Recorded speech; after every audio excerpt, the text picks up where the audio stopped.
I think the best way to understand our deep need for self-control is to see how, as Saint Benedict said, we are slaves to our own will. Benedict was talking about spiritual seekers. He's talking about people who wander around from church to church, community to community, trying to find the next best thing, the next experience that will fulfill them somehow. Benedict calls them gyrovagues, people who wander about, and he said that their trouble is that they're slaves to their own will. All they know how to do is what they want, and their wanters are broken, and that's why they'll never be satisfied. And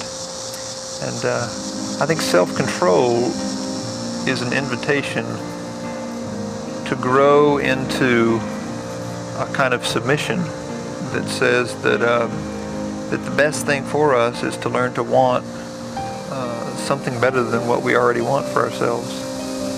Ultimately, to want what God wants for us. And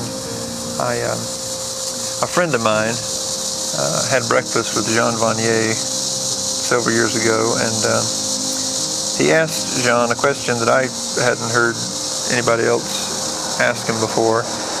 He asked him in all of his years in community what was the hardest thing that he had experienced. And he said, he told him immediately, he knew what it was. He said, the hardest thing in L'Arche, the hardest thing in these communities where core members are people with disabilities and others come to share life with those people, to experience the kingdom, to experience God's love in the midst of that shared life together. So the hardest thing is people who come for a year or two or three, and at the end of their time, they gather up in a circle with the community, and they look at these people who they've shared life with, people who've given themselves to them and people to whom they've given themselves. And they say, John said, there's a word they always say. They say, the experience has been transformative.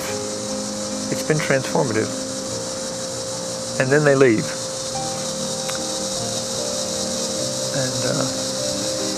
And my friend said to Jean,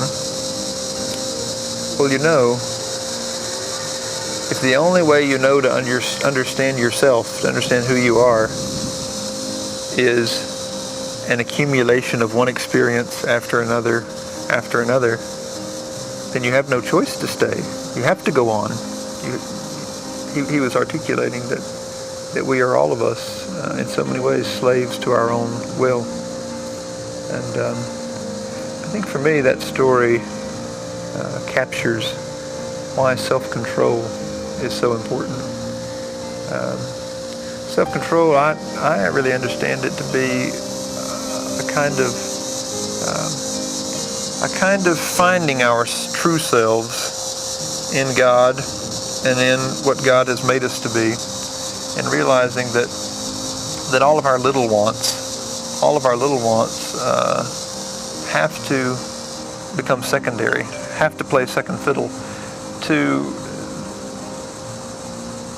what I think is our deepest desire and to what is God's desire for us, which is that we have a place to belong, that we have a place where we know we're loved, and a place where we love other people, not just because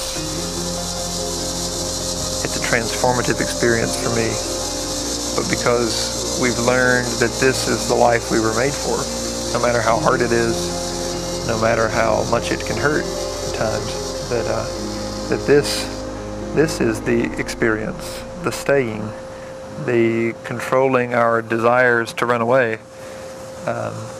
This is the truly transformative experience, the experience that you cannot move beyond, that you can't leave behind, because it's absolutely claimed your life.